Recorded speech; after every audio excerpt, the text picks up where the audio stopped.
Hello, I'm Kim Sauer at the first Innovations Forum in Hungary. I'm joined by Dr. Friedrich Nolting from Aegis.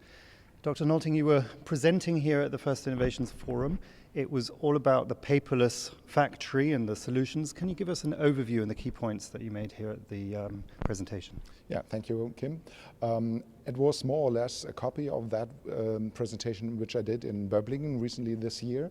And I think especially for the Hungarian market, it is very important to have also a view into the future. What kind of paperless documentation is expected in general by the global customers, by their customers. And we have provided, and I've shown here, a system which makes it very easy for the engineering team to prepare paperless documentations for the people working in the factory.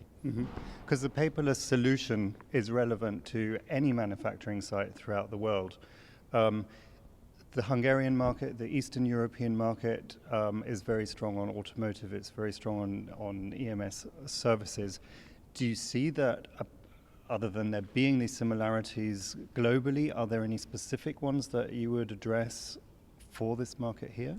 I think, first of all, as everybody knows, a lot of manufacturing companies who have a big part in their assembly, which is done manually, they have moved out their factories down here in this eastern region. So especially also here in Hungary, we have a lot of huge companies doing assembly for competitive factories in Germany and maybe also in other countries of Europe.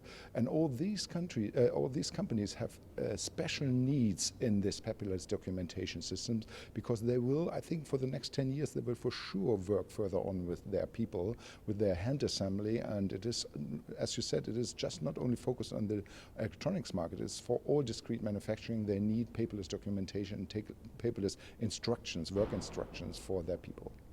One of the things that comes into my mind is the language issue. How is that dealt with? So our engineering tool, basically the software itself is not depending on any language. So you can prepare any instructions in any language with the system, so that what basically the operator is then seeing inside of the factory, inside of his working place, is then originally in his language what he wants to see or what he needs to see. And this is depending on his certifications. So he is getting into the system with his credentials, and then after that, automatically the system will show him in his language what he has to do in the next steps. So getting the right information to the right person in the way that they understand, so they can react to it. Absolutely correct. Thank you very much for your time and your participation here. Thank you, Kim. Thank you.